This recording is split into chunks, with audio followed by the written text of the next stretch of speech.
आरुषि के घर पर मामी बाहर आने जी तशरीफ ले आई। अब बोलो कहाँ से आ रही हो? रात के 8 बज रहे हैं। घर में कोई भूखा मरे इनको तो कोई फर्क ही नहीं पड़ता, खाना बने ना बने। पर मैडम को तो बाहर घूमने फिरने से फुर्सत मिले तब ना। आरुषि चुपचाप सिर झुकाकर खड़ी रहती है। मामी अभी गुस्से में होती है और आरुषि अपनी गर्दन नीचे करके, आरुषि नहीं मामी, ऐसी कोई बात नहीं है।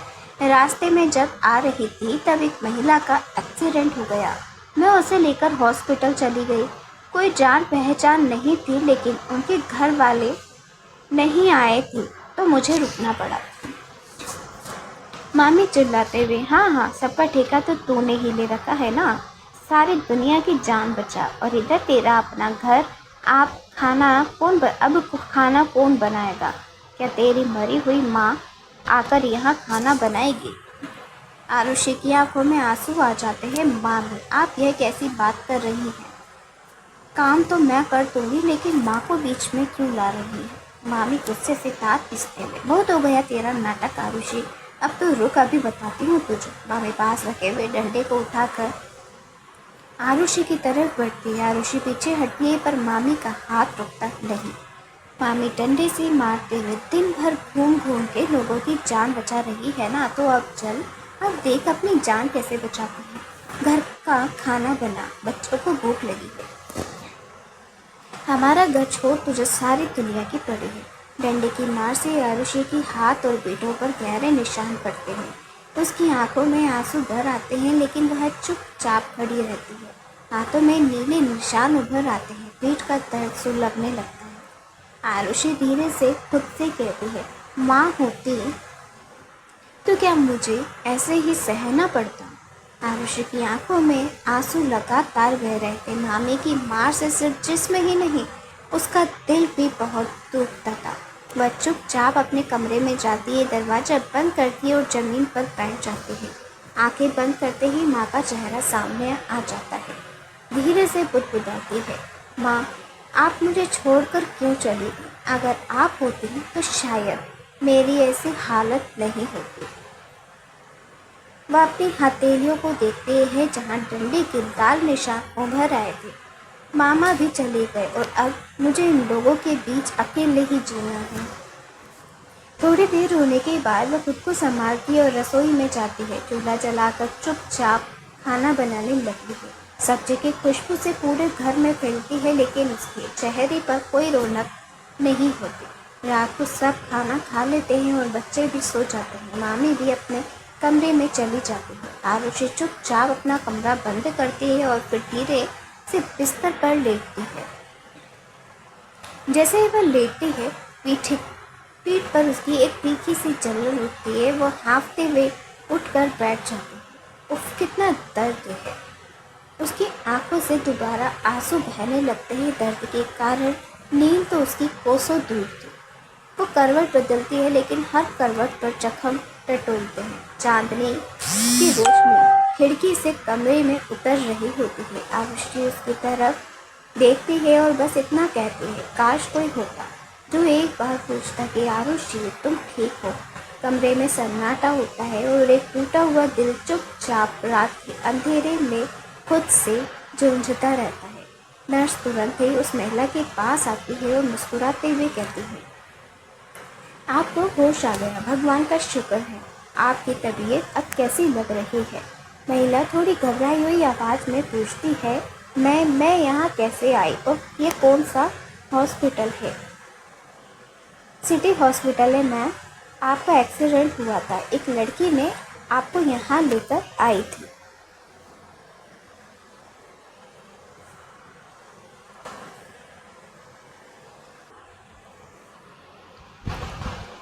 महिला की आंखों में धुंधला सा कुछ याद आता है और वह याद करने की कोशिश करती है, लेकिन लड़की कौन थी वो और क्या नाम बताया उसने? नर्स सिर हिलाकर कहती है, उन्होंने तो नाम नहीं बताया, लेकिन आपने जब से होश खोया था वह यही थे। जब आपके घर परिवार के लोग आए तभी वो यहाँ से गई हैं।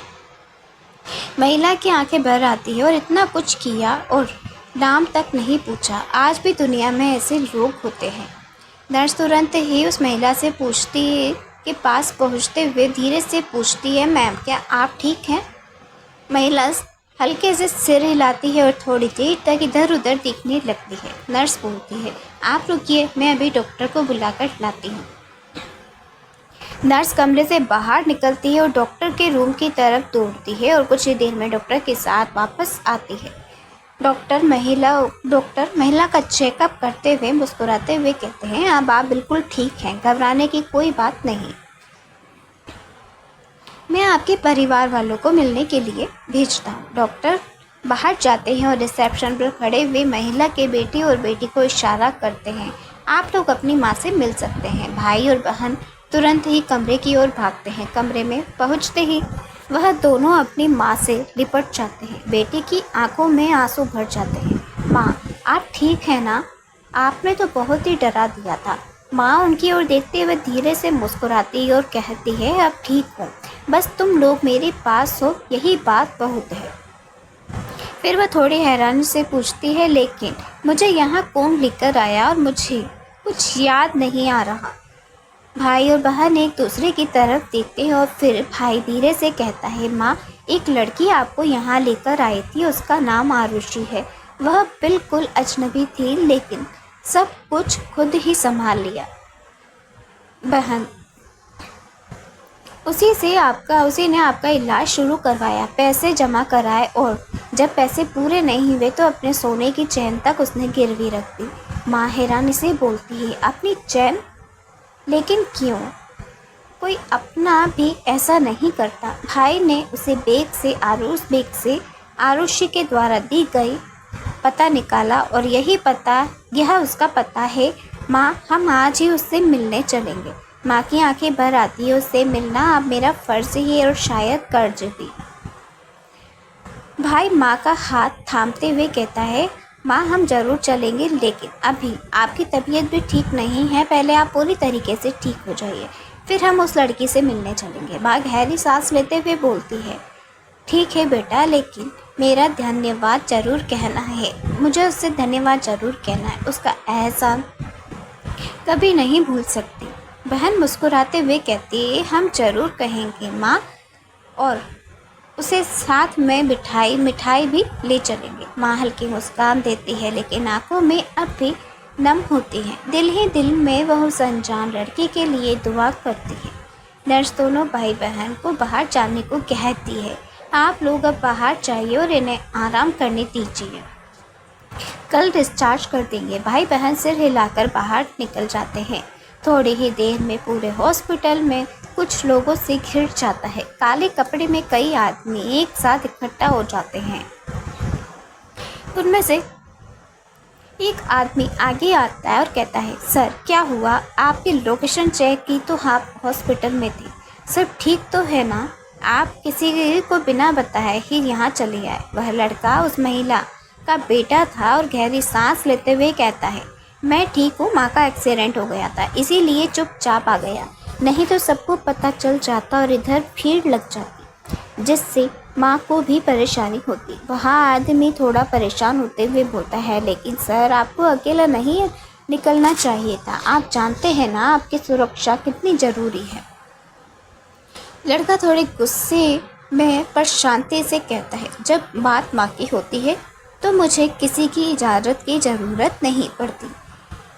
लड़का अपने चारों तरफ खड़े बॉडीगार्ड्स की ओर देखता है और थोड़ा सख्त लहजे में बोलता है, सब बॉडीगार्ड्स की ज़रूरत नहीं है, तुम दोनों यहीं रुको, बाकी सब अभी वापस जाओ। बाकी सब बॉडीगार्ड से झुकाकर निकल जाते हैं और वह अपने सबसे करीबी आदमी की तरफ मुड़ता है और सुनो, तुम्हें पता है ना कि मैं तुमसे क्या कहना चाहता हूँ और कैसे चाहिए? वह आदमी सावधानी से पूछता है, सर हुक्म दीजिए, क्या करना है? लड़का, मेरी माँ को एक लड़की ने अस्पताल लेकर आई थी, मुझे उसकी जानकारी चाहिए। वह आदमी थोड़ा चौंकते हुए पूछता है, सर नाम पता हो तो? लड़का तेजी से कहता है, नाम नहीं पता तो सीसीटीवी कैमरे में चेक करो, कब एडमिट किया गया, कितने बजे आई, क्या कपड़े पहने थे, सब देखो। कल तक उस लड़के की मुझे पूरी डिटेल्स चाहिए, मेरे सामने उसकी डिटेल्स होनी चाहिए, नाम पता नंबर, काम क्या करती है, सब कुछ, समझे? आदमी सिर झुकाकर बोलता है, जी सर। आज रात तक सारी जानकारी निकाल लूँगा। लड़का खिड़की की तरफ देखता है और धीमे स्वर में बोलता है, जिसने माँ की जान बचाई, मैं उसका एहसान कभी नहीं भूलूँगा। इस कहानी को अगर आप कंटिन्यू सुनना चाहते हैं तो मेरे द्वारा कहानी आपको अवश्य मिलेगी, लेकिन मेरे चैनल को लाइक और सब्सक्राइब करना ना भूलें। मिलते हैं इस कहानी के अगले पार्ट में।